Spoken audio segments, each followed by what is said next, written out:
हूतियों के देश में उनके दो दुश्मन मुल्क आमने सामने आ गए हैं। जी हां, अब तक आपने सुना होगा कि साल 2014 के पहले से ही सऊदी ने अपने पड़ोसी मुल्क यमन पर वहां के तेल और दीगर रिसोर्सेज के लिए वहां की सरकार में खूब दखल अंदाजी की, जिसका अंजाम हुआ कि शिया जैदी, जिन्हें अंसारुल्लाह भी कहा जाता है, उन्होंने सऊदी के खिलाफ मोर्चा खोल दिया था। हूतियों ने राजधानी सना समेत यमन के एक बड़े नॉर्थ वेस्ट हिस्से पर कंट्रोल हासिल कर लिया और सरकार बना ली थी। उस वक्त की सऊदी समर्थक यमन की अब्दुल रब मंसूर हादी सरकार यमन के एक दूसरे हिस्से में सिमट कर रह गई थी।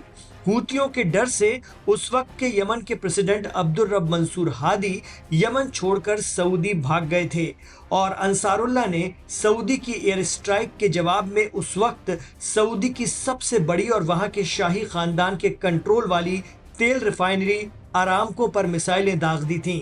हालात ये बने थे कि सऊदी को ईरान से दरख्वास्त लगानी पड़ी थी, तब कहीं जाकर हूती रुके थे और उसके बाद सऊदी ने डायरेक्ट हूतियों पर कभी हाथ नहीं डाला। अब यूएई भी वही गलती करने जा रहा है, यमन पर हाथ डालकर। खबर आ रही है कि यमन को लेकर सऊदी अरब और संयुक्त अरब अमीरात यानी यूएई के बीच तनाव बढ़ रहा है। यमन के तेल से भरपूर हाद्रामौत इलाके में यूएई के समर्थन वाली मिलिशिया कब्जा कर रही है। ये वही इलाका है जहां पर पहले सऊदी के सपोर्ट वाली यमन की भगोड़ी सरकार का कंट्रोल था। हालात ये हैं कि अब वहां हिंसक झड़पें शुरू हो गई हैं। अब यूएई समर्थित मिलिशिया, जिन्हें एसटीसी और एनआरएफ कहा जाता है, अल घुराफ इलाके की तरफ बढ़ने की कोशिश कर रही हैं। यूएई समर्थित मिलिशिया एसटीसी और एनआरएफ ने सेयून में प्रेसिडेंशियल पैलेस पर भी धावा बोल दिया। इसके पहले 3 दिसंबर को यूएई समर्थित सेना ने दूसरे सबसे बड़े शहर सेयून पर कब्जे की घोषणा कर दी थी। इसके बाद से यमन के बड़े प्रांत हाद्रामौत में यूएई और सऊदी समर्थित सेनाओं के बीच तनाव काफी बढ़ गया है। यानी दोनों सुन्नी मुल्क एक दूसरे के आमने सामने हैं। यमन में एक दूसरे पर तोप से हमले किए जा रहे हैं। एक्सपर्ट कहते हैं कि यूएई अपनी तेल, खनिज और गोल्ड की भूख के चलते अब उन देशों पर नजर गड़ाए हुए है जहां पहले से किसी तरह की खींचतान चल रही है।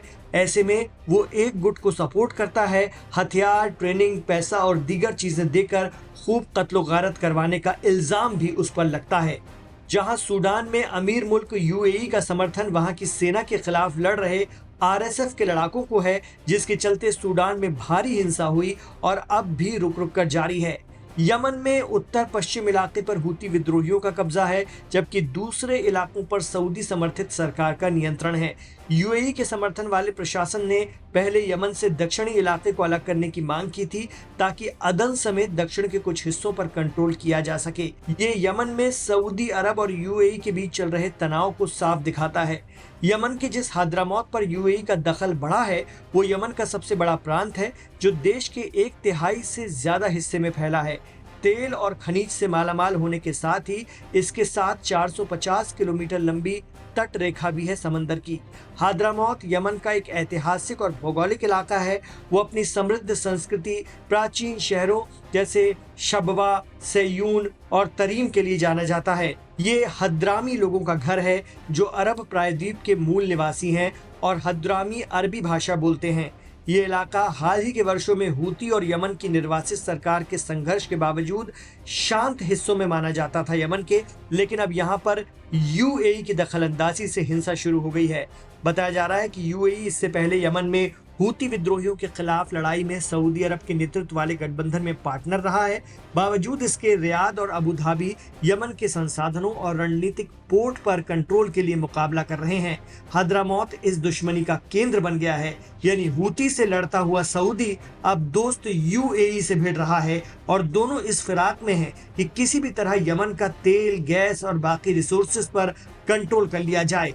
इनकी इस खींचतान के बीच हूती अभी खामोश हैं, लेकिन अगर अंसारुल्लाह ने यहाँ एक्शन लिया तो हालात और बिगड़ सकते हैं।